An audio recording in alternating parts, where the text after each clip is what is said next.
I just was reminded it's actually 7 years since my last Creative Mornings, which was also in July, which feels like some happy kismet. So here we are. Hiya. So yes, I am an artist and designer. I love to say multidisciplinary. Last time I said that I slurred, so I feel like I really have to sound it out because I love to do all the things, but my main jam is creating wearable art pieces. Love to upcycle things and give them new life and take them from the op shop to the Grammys or to the QUT concrete steps and give things all sorts of new life and adventures.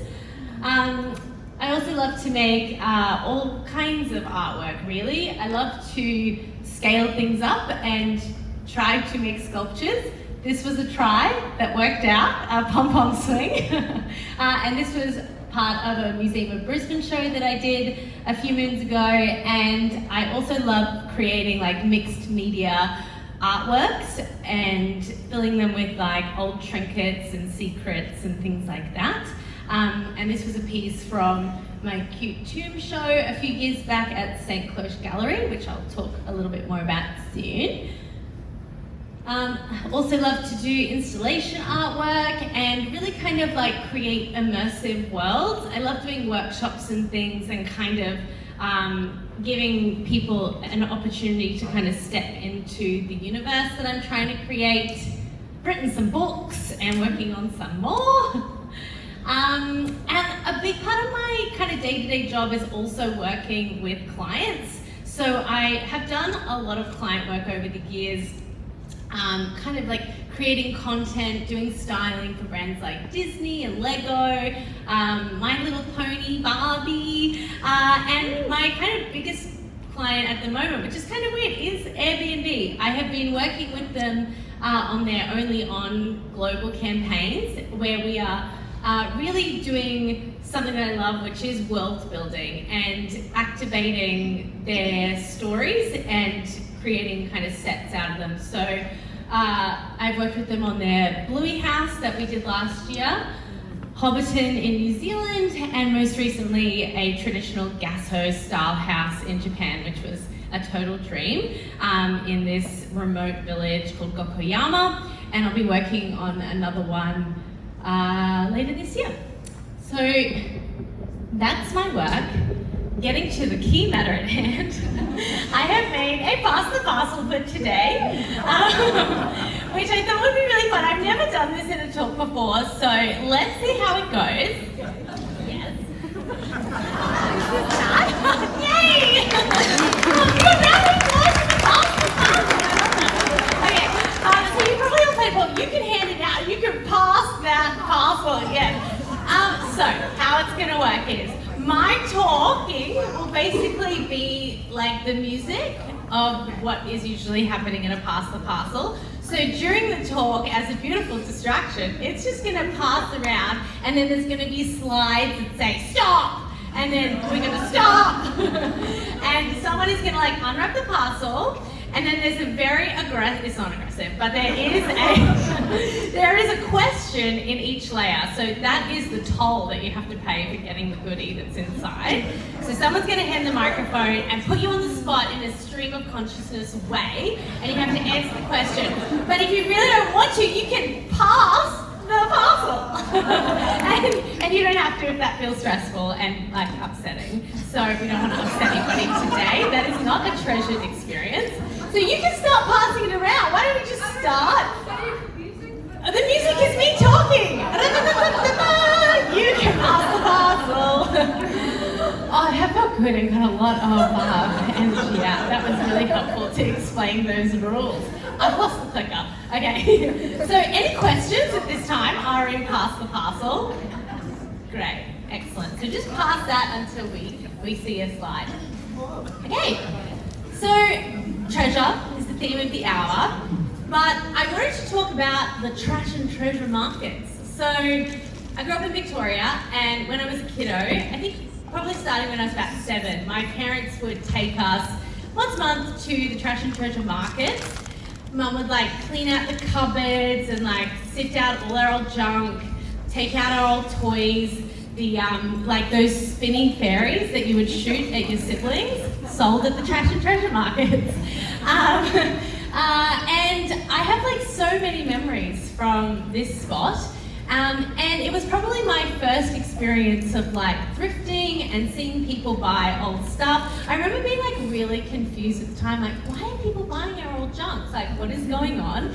And I also remember as well, it would like last all day and being like quite bored in the, like sitting in the boot of the car. It was open, don't worry, with my sister. Just like observing people and like seeing like a really interesting thing happen, I guess, where people would like redefine our junk and turn it into like a treasure for themselves and get really excited about it. And so for me, I just can't think of treasure anymore without thinking of trash and treasure and that kind of cycle that exists between the two in my mind. Stop! Yay!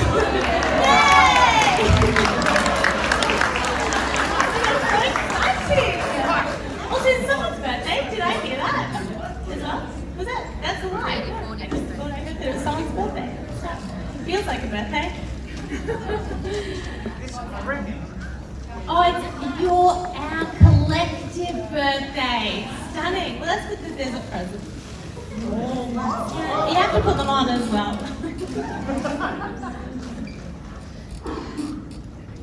The drama.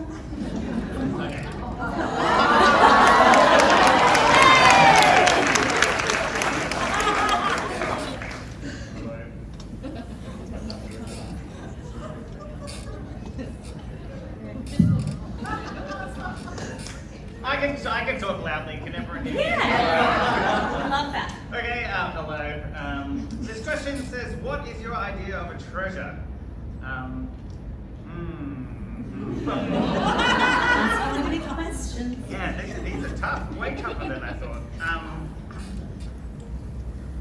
I think almost the point of the treasure is something that other people might not necessarily find, interesting. Something special to me is what my idea of a treasure is. And that could be something tiny, but important. Okay, love that. Thank you so much. Thank you. Okay, so like I said, for me, trash and treasure, those words are like inextricably linked. They go back and forward. And it's funny that like I used to go to these markets and those words stay together because now so much of my, I feel like, practice is like kind of sifting through my household trash and then turning it into something fun. So these are some cereal box bags that I've been making, very addicted to. And again, with the kind of idea of like world building, I'm like taking this stuff and then putting it into like my dimension. But then also again, with this sort of process of taking something mundane and infusing it with like a more magical sense through new fabrics or dead stock fabrics or whatever I can kind of get my hands on. It's about like kind of dragging it from the old. This was just a, I think like a Salvo's find and making it a bit more whimsical. But second to like that kind of literal process of old to new, I guess I'm also really interested as well in like that cycle of life of like trashy things happening and treasured things happening and going back and forward, wildly oscillating between those experiences in your life too. And I guess that relationship is something that I really like to explore in my personal art practice and kind of drawing on either one of those experiences to create work. Stop!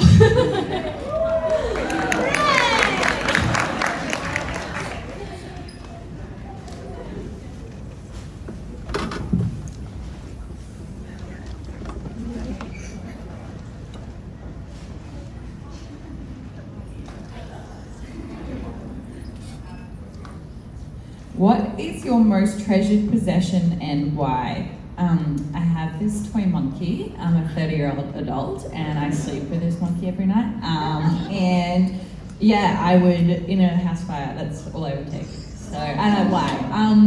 I've had him since I was like 12 and he's just really great. Thanks so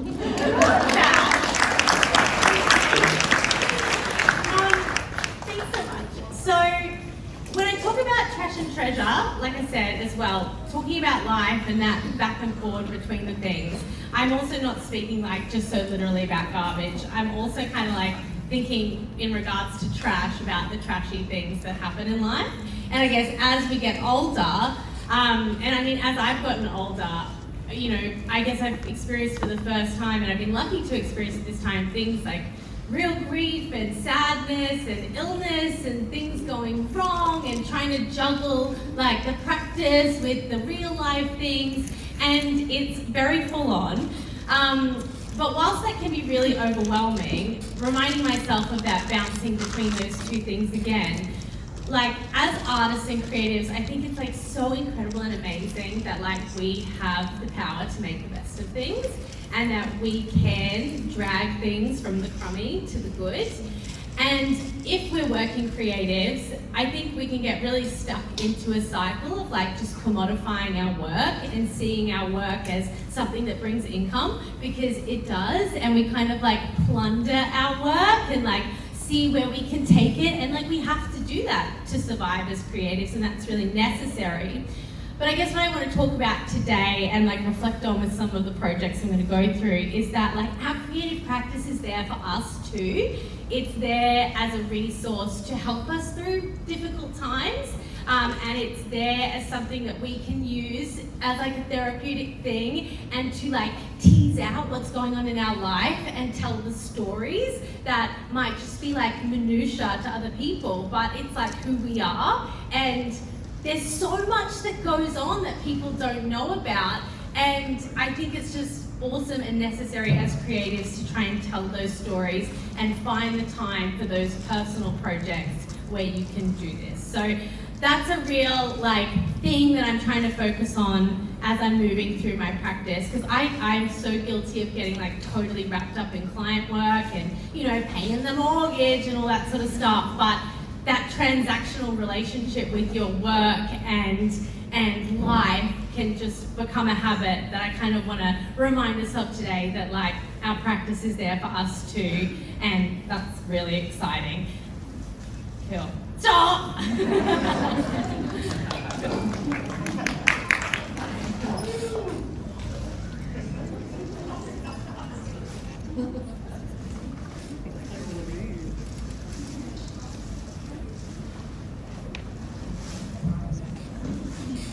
I feel like there does need to be some music listed. The drama.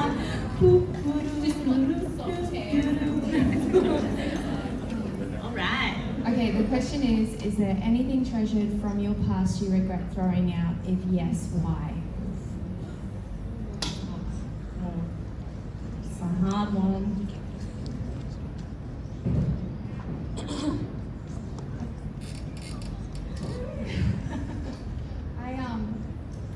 I probably don't actually have anything that I've thrown out that I've regretted. Okay. I've kept a Minnie Mouse soft toy that I've had since I was born. And I have a habit of keeping things and holding on to them and not wanting to throw them out. Oh my god, it's so weird that you said a soft toy, because actually this question was going to be, what was your childhood soft toy, and like did you keep it or get rid of it? Because not to be like my story, but oh my gosh, because I had a soft toy Benny who was like just the love of my life. My grandma would like change its like little crocheted body like maybe every 6 months for like hygiene reasons, but she had to like remove its head to do so I couldn't be present when this was happening. And like I would sleep with Benny literally until I was like 14, when we transitioned to a time of like having a little trash basket beside my bed, and like he must have just like rolled out of my bed into the trash basket, never to be seen again. And I was like, Benny.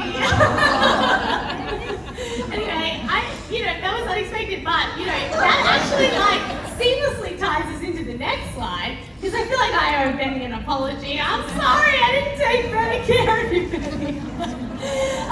And this is a project I made about apologies, so that's why the segue works stunning for us. Okay, cool. So I wanted to talk about apology first, because this is probably a good example of some like average things that I felt like were happening in my life, and I wanted to explore them. And this project was kind of like accidental. I think this was like my first proper like, I'm gonna do an art show thing. And it happened quite naturally. It had like a really bad falling out with a best friend, where we like literally had a fight and didn't speak again for like 5 years until some things in life were happening and we decided to finally like bury the hatchet and say sorry to each other. And I just remember afterwards just feeling like, oh my God, like so regretful of all that time that passed and like we couldn't get it back, and how just a simple word and a simple exchange made everything kind of okay again. And obviously like voicing what we did wrong and things like that. So it really got me thinking about saying sorry. I was making a lot of pom-poms at the time, and then as a bit of a joke, it started off, I was leaving my partner little like sorry pom-poms as well around the house when I like didn't do something or just for fun. And yeah, it was like really consuming my thoughts. I started like leaving them around my neighborhood, like as this like thing of catharsis, like things I was sorry for, but that like I didn't want people to know it was me, and I like the idea of them finding that. And one thing led to another. I started sharing these online, and then what was most interesting, some people were like, "Can I share one too?" And I was like, "Oh, I really like this idea." I set up a website where people could anonymously submit their apologies, and they did. We got like thousands of submissions, and I would like write them out and attach them to the pom-poms. And then we did some shows where people would come together, workshop, and these pom-poms became like a real conduit for connection and reflection. And it was like the first time that I was like, oh my gosh, like you can take a craft material and you can like imbue it with more meaning, and that was really exciting. Stop.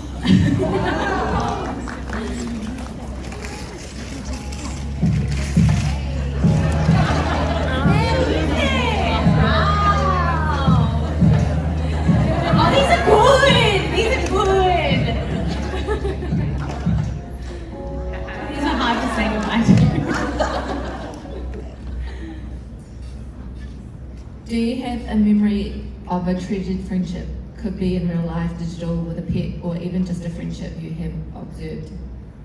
Can be current, do share.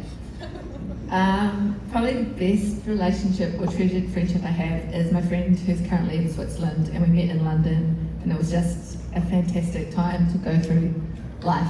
So yeah. Oh, I love that. Thank you for sharing. So friendship would have to be like a pretty big theme that runs throughout my work.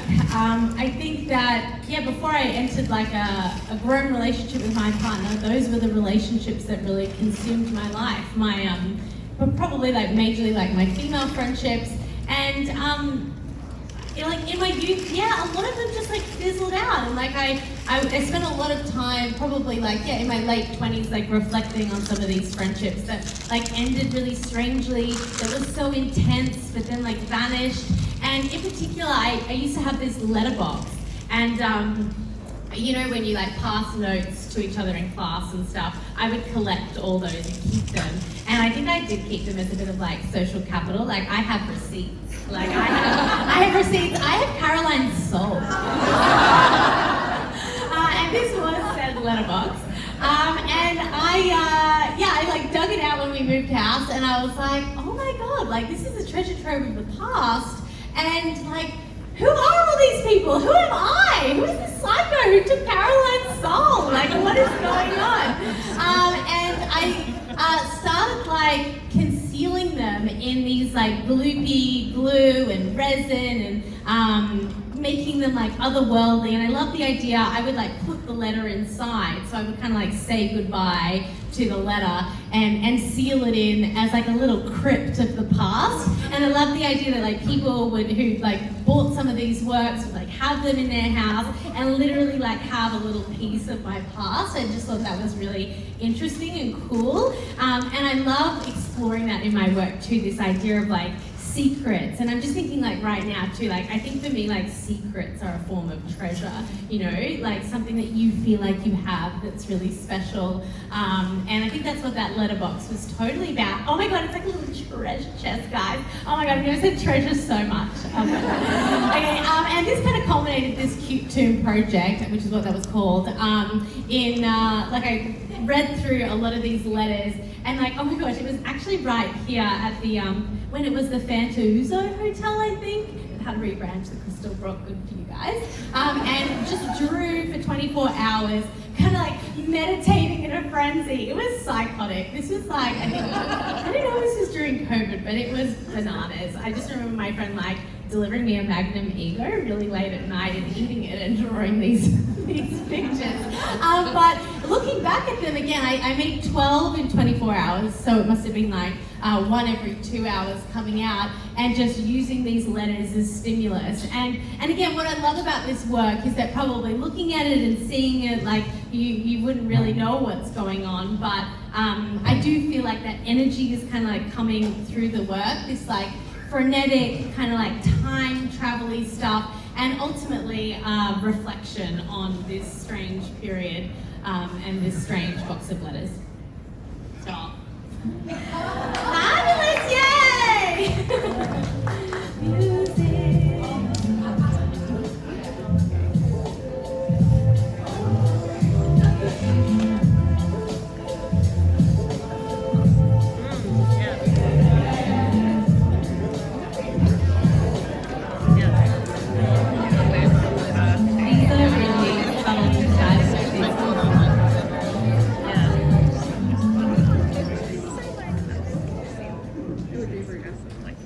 Have you ever had a trash that became a treasure? Life trash, physical, others do tell.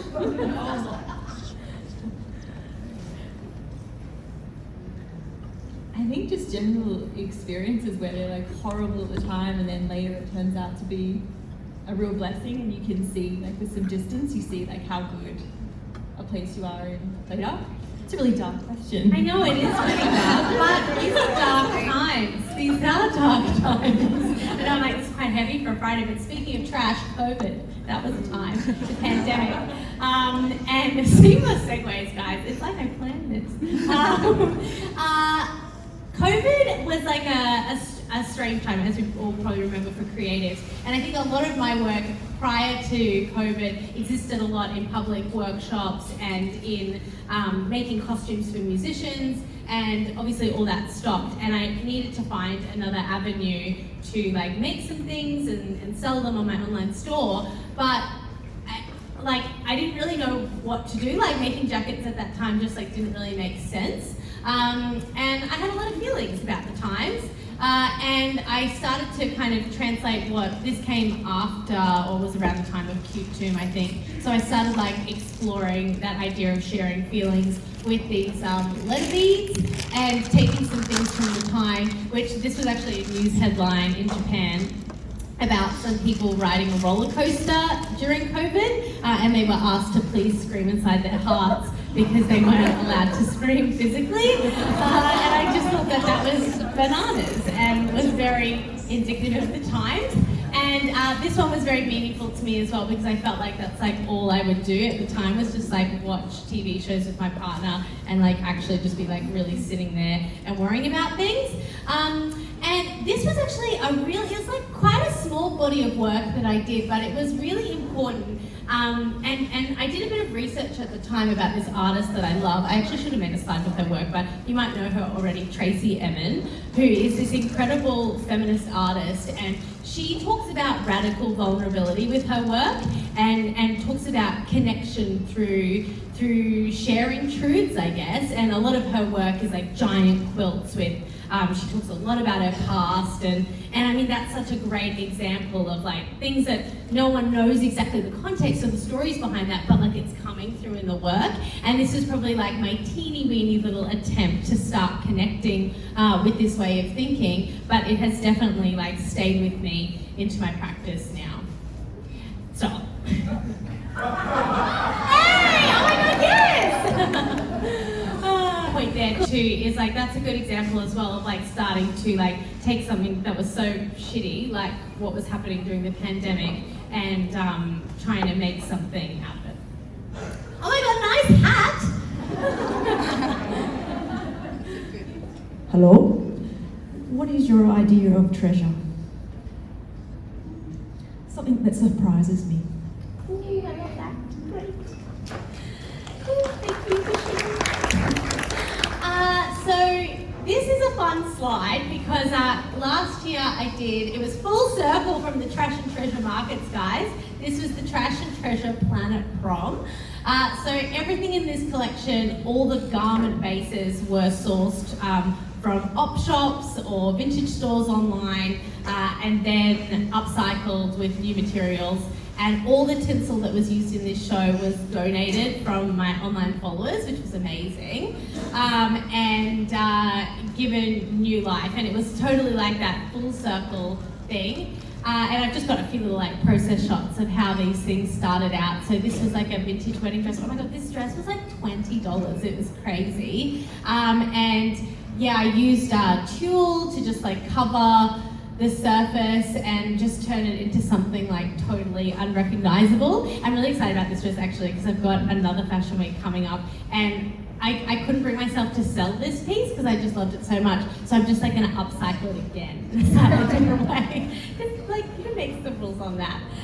This is another example of one that I really loved. I started getting into fabric paint and like painting them up and embellishing them. And this one wasn't actually in the show, but it was made during that time as well. Of some people say it looks like a SpongeBob dress, but I kind of like that about it. But it was just like a wedding dress that I think I got. It was like on eBay for $30. And I mean, some people said online, they were like, "Oh, how could you do that? Like, how could you do that to a vintage dress?" And I was like, well, it's just like, no, it just was being sold. It wasn't like a trash, it was just sitting there. And like, I feel like that can really like give you some boundaries, you know, that like don't exist. Like there's no rules, actually. It's like people want to make those rules, but like you are able to make changes to things. And that was a really empowering thing too, because I'm a little bit of a hoarder and I like to hold on to things and like absolutely, you know, keep Caroline's soul for 15 years. But being like, oh, instead of just like keeping all that stuff, like these like relics of the past, you know, you can do something with them, and that's really freeing. Like, I don't want to get harrowing on this Friday morning, but when my grandma passed away and like we got rid of all her things basically, and like I was there like frantically like hoarding some of this stuff, it's like, oh my god, like this person who like collected all these like kind of worthless tchotchkes really, that you can't keep them all, and they just end up in the op shop. Like, this is crazy. Like, if we're gonna hoard these things, like we can use them, we can display them, we can change them, we can like tell those stories, and we can let them live on in new ways as well. And I think that's interesting. Stop. Yeah. It's you! Hooray! Cool.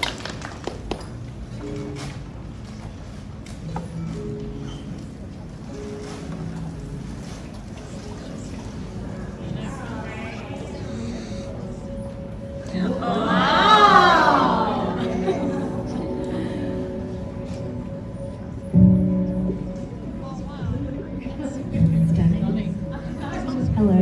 Hello. What is a treasured memory you can share? So for me, I got married last year, so that would be Congratulations. to my high school sweethearts. Oh,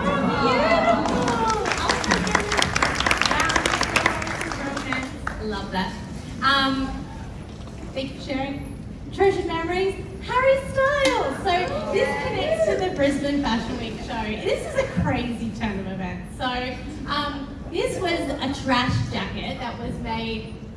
Oh my god, this lady gave me like this crazy bag of tinsel that also had these like raffia Hawaiian skirts in it as well. And I made this jacket with these matching pants. And last year, I think in December, I got an email and it just said in the subject like Harry Styles' birthday suit. And I was like, what's this gonna be? What's this spam? Don't hate it.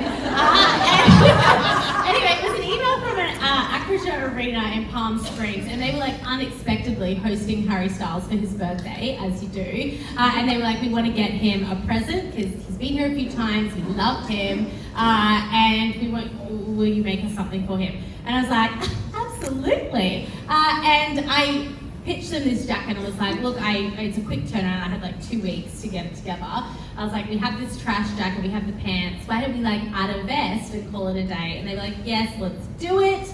And they sent it to him, and that's in his dressing room. But I never saw it physically on his body, which is trash. Where are the pictures, guys? But I did hear that he received it and he was very happy. So great.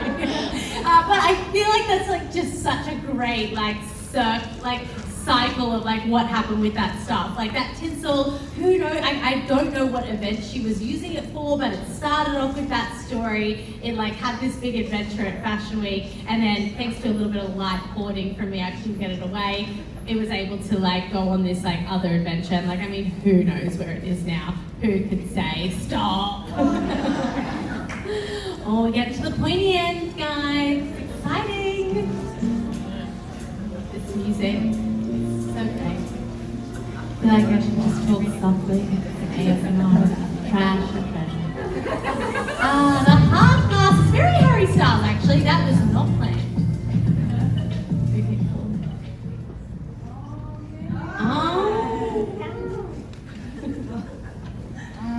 What is your idea of a treasure?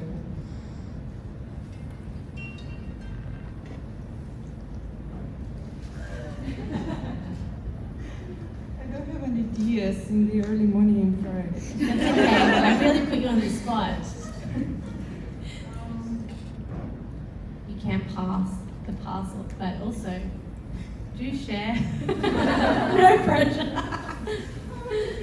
It can be a simple treasure. It doesn't have to be profound. It can just be something that pops into your head. First thing, treasure.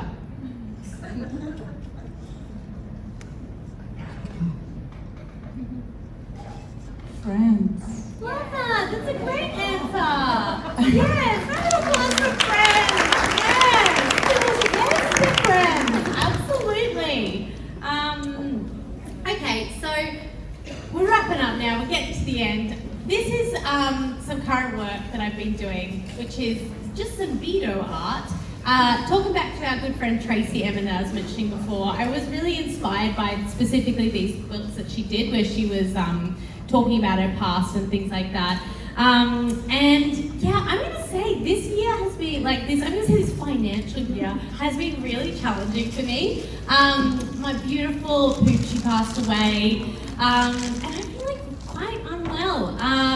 You know, being a gal in her 30s, babies, things like that, being like having a real time with trying to have a second kiddo and just like really experiencing like, you know, grief and physical pain and discomfort and things like really interrupting my flow, which I find very annoying when I just want to get along with things and like I feel sad. And I think that's why I'm like talking about using our craft and our creativity to like help us through, because a lot of people say to me like, oh, like, you know, you can stop working, you can stop like doing things, but I'm like, I don't want to stop because it makes me feel good. Like this particularly, and you know, it runs through my work, and I expect it runs through a lot of people's work, particularly in that process, is that act of repetition and the act of doing things with your hands, putting a bit of music on, like it's quite meditative. And you know, I do think it's like completely different to doing like work for clients or jobs or making product out of your work.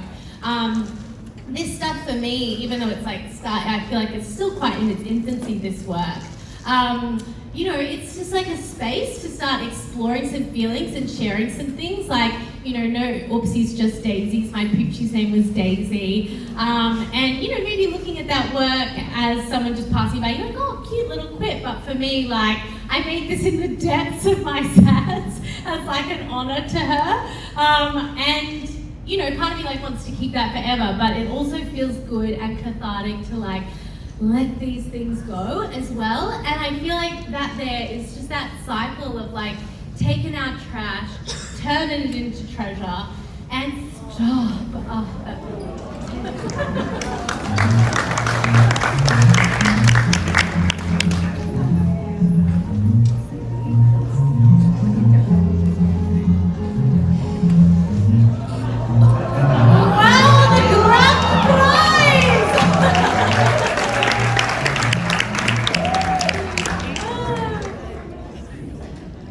my god, I love this view. Yes!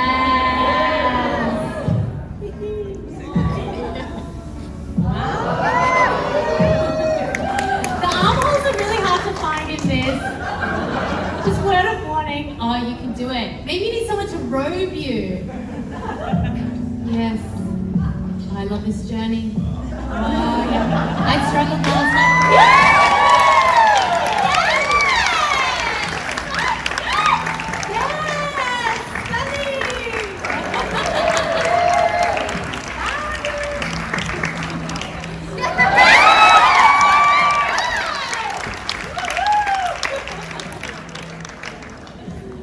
Oh my god, that was delightful. So good. Well, you gotta answer your question. Pay that toll. First thing I want to say is, sorry, I have to sneak out early. I'm so sorry. But I'll wear this at least to the door. What's my idea of treasure? This is my new treasure.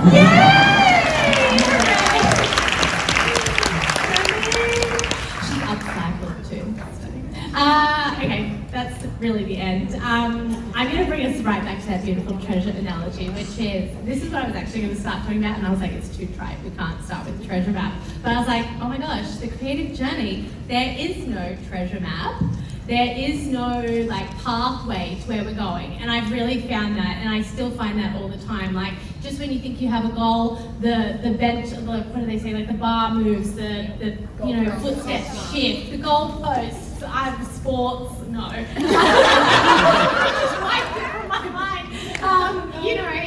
It's always moving and it's overwhelming. So, what we can do as creatives is like use our powers to actually maybe it's a little bit naff, but like everything that we're doing along the way can be the treasure that we're finding. Like the whole map can be treasure, and I think that's really exciting because it really is what we make of it. And I just kind of want to leave you with that. Thank you for having me.